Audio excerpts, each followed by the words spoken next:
Leading a startup team, whether you're delivering a sugar rush, stocking coffee, or getting a regular delivery of snacks, Office Depot has solutions that fit every startup culture, from getting those first business cards and stationery to ordering fleece pullovers with your new logo.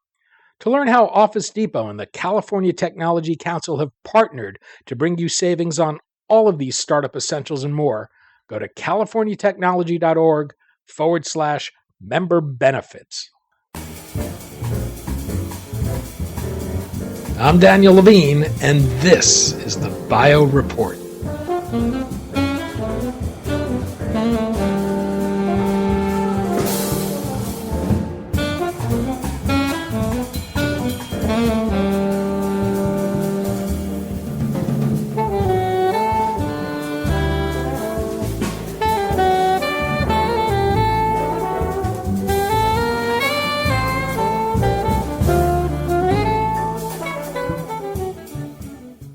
Intrexon has been at the forefront of efforts to harness biotechnology to address significant issues in health, energy, food, and environmental sustainability. The company is applying synthetic biology to a wide range of applications, from halting the spread of mosquito-borne disease to preventing apples from browning.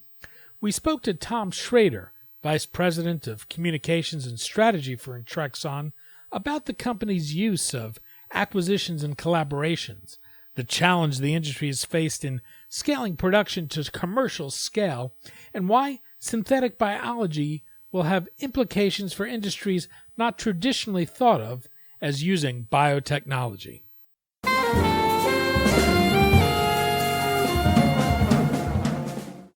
Tom, thanks for joining us. Thank you, Danny. Glad to be here. We're going to talk about synthetic biology, Intrexon, and the various markets it's working in, but let's start with synthetic biology itself. What is synthetic biology to listeners who may not be familiar with it? So, it's a good question, and it is a relatively new term, so it probably still means different things to different people. I think a way to think about it operationally is kind of rerouted biology. So it's not totally synthetic. You generally start from a cell and rely on a huge fraction of the cell to continue to function, but then you'll change it in some subtle but hopefully very meaningful and powerful way. So, for example, a therapeutic at some level is synthetic biology because it causes a damaged cell to act normally, but there are much greater applications of this basic principle, and I think the one that I think is the most telling to the overall approach is we have an apple that browns much more slowly than a normal apple. It's still very much a normal apple. There's almost no difference. But we've taken one pathway, which is kind of a very rapid browning that apples undergo. Apples brown much faster than browning of an apple isn't rotting. It's a catalyzed process that happens very quickly. And by sort of rerouting this one process, making it slower, we can make an apple much more pleasant to eat, especially a few hours after it's sliced. So synthetic biology is very much biology. It's just been modulated in some productive way. As I think a good way to think of it. The potential applications for synthetic biology cut across industries and carry the promise of replacing highly toxic and energy-intensive chemical processes with biological approaches. Where do you see the greatest benefits from this technology, and how broadly is it actually being deployed today?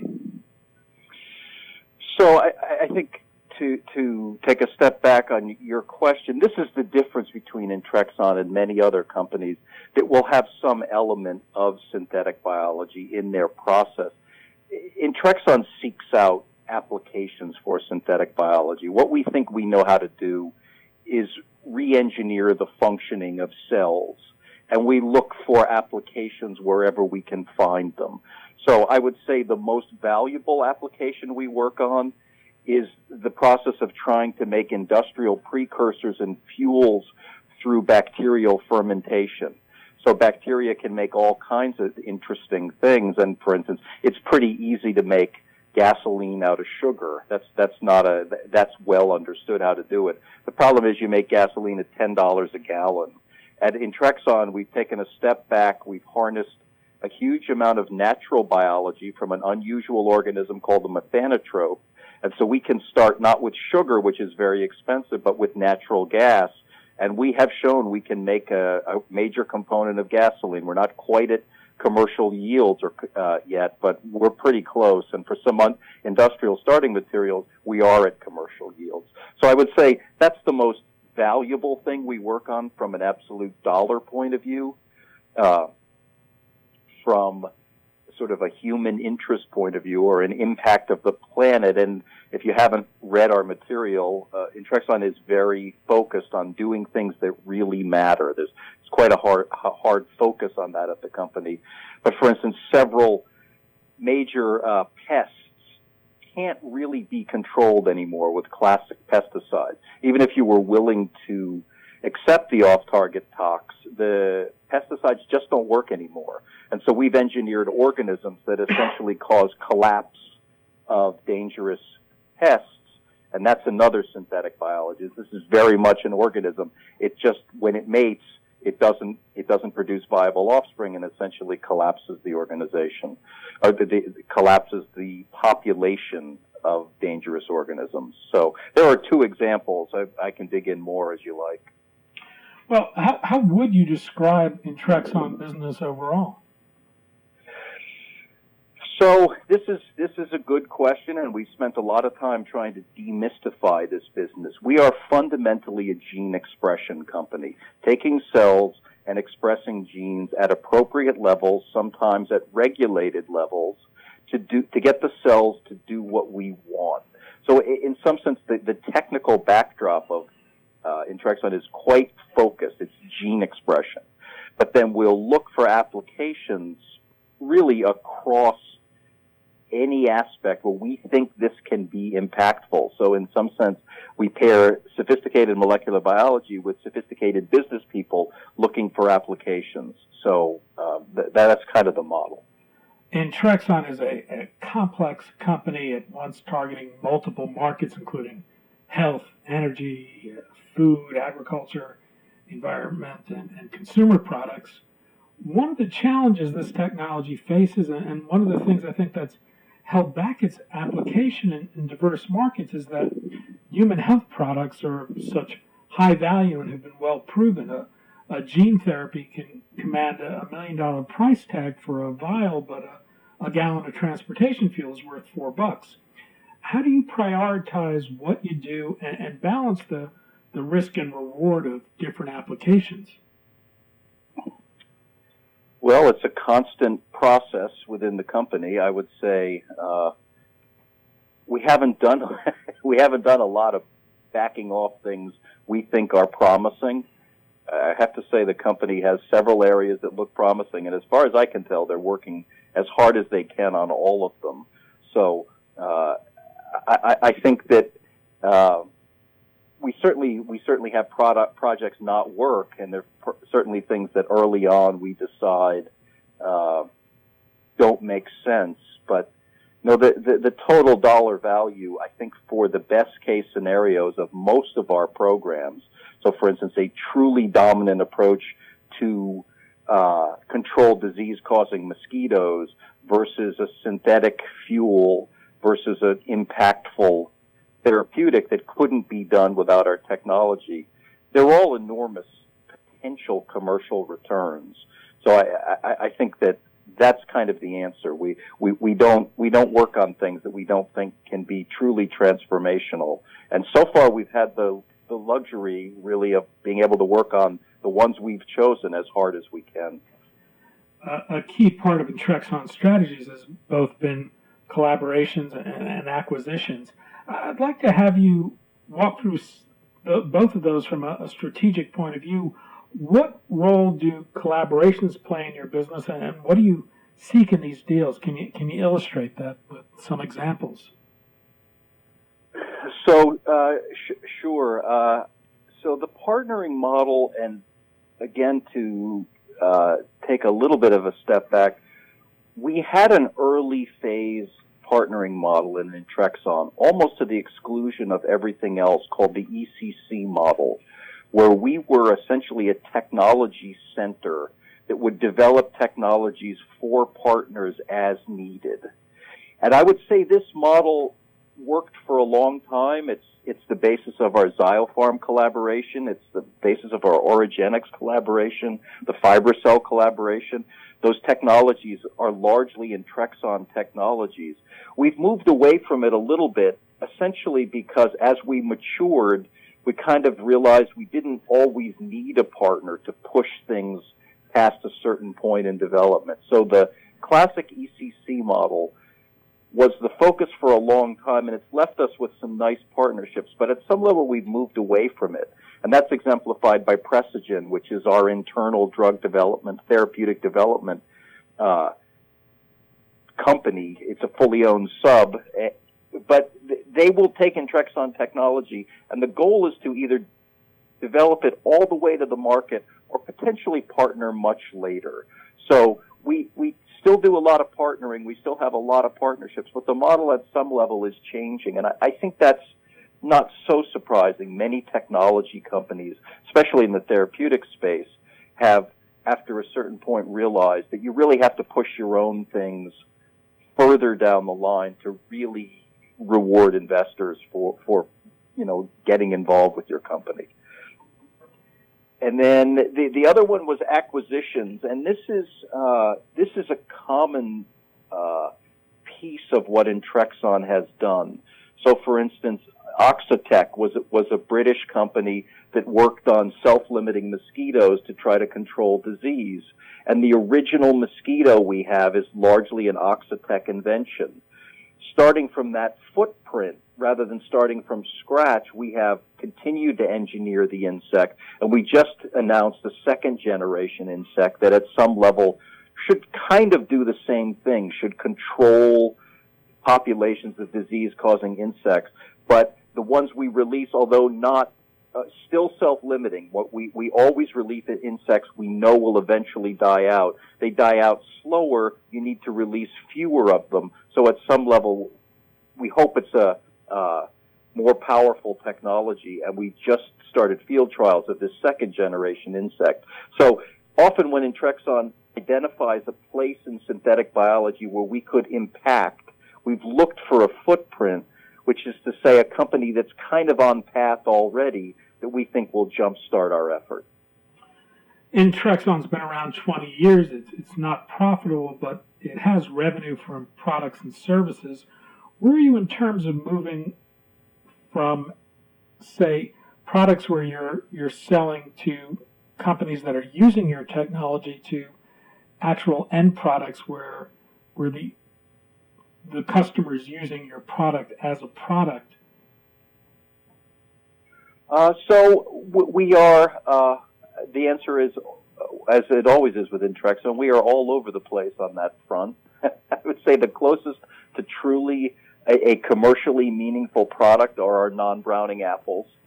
We have sold a sort of a very limited number from early trees, kind of pilot plants, pilot levels of growth. We have 800,000 trees in the ground right now.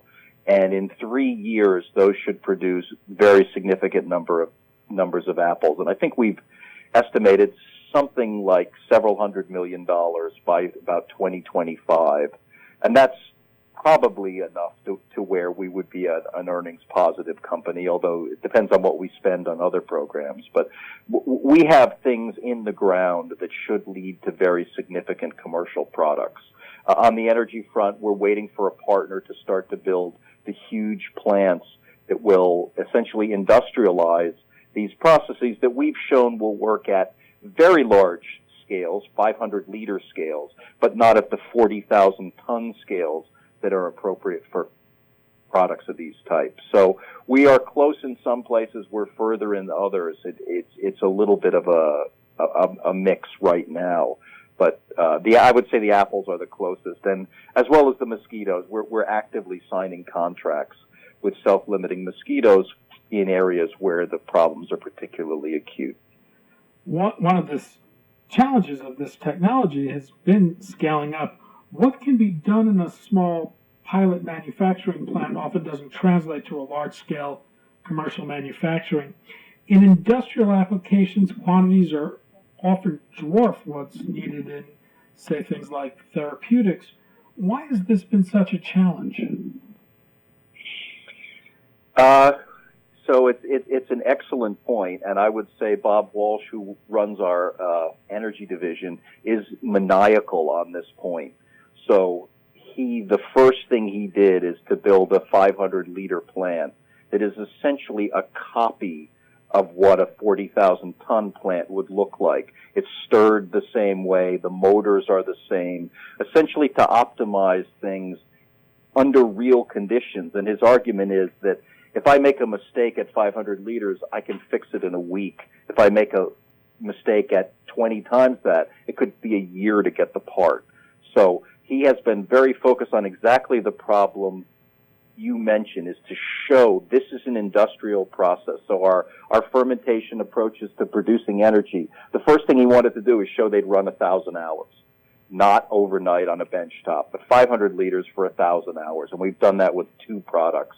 So again, I think this is one of the nice pieces about Intrexon, is that it's not only sophisticated laboratory science, but they right away push in the real world problems to try to convince partners as well as investors that what we've done is useful on a commercial scale, not just kind of elegant and a laboratory scale. So I think your point is correct. It's been a real problem in the bioproduction of energy. Many things have worked on the bench top and then not translated.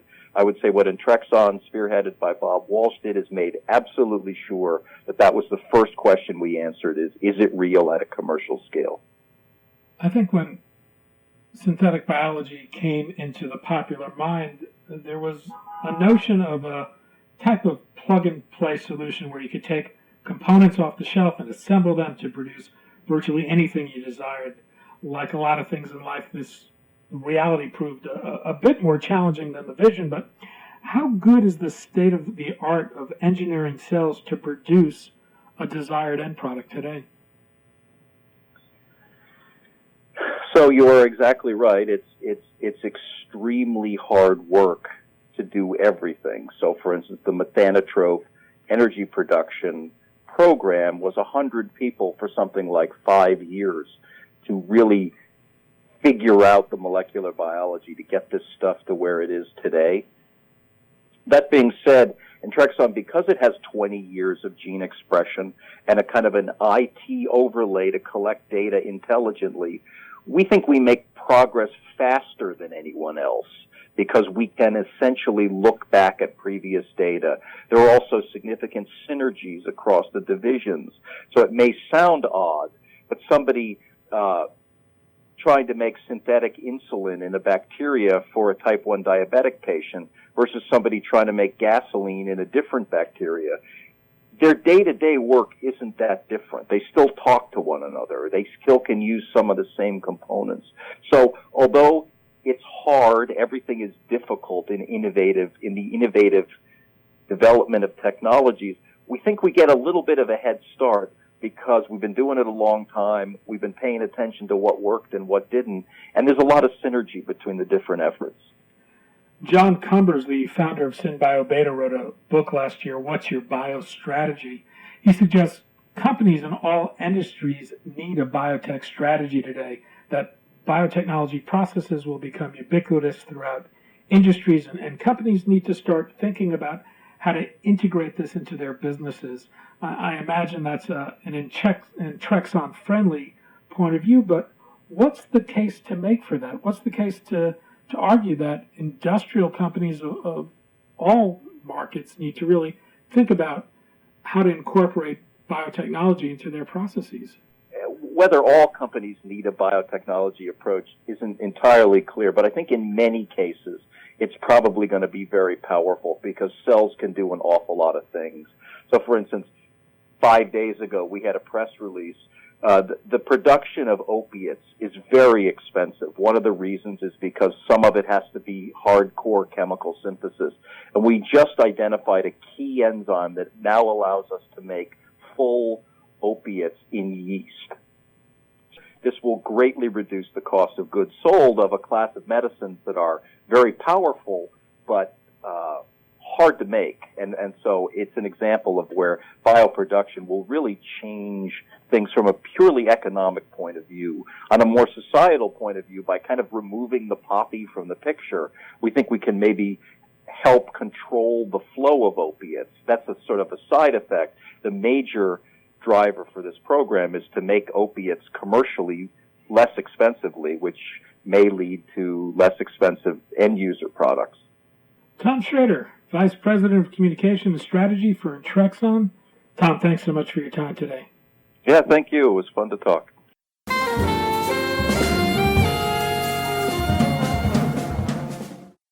Thanks for listening. The Bio Report is a production of the Levine Media Group. To automatically download this podcast each week, subscribe to our RSS feed or through iTunes or other podcast manager. To join our mailing list, go to levinemediagroup.com. We'd love to hear from you. If you want to drop us a line or are interested in sponsoring this podcast, send email to danny@levinemediagroup.com. Special thanks to Jonah Levine, who composed our theme music, and the Jonah Levine Collective, which performs it.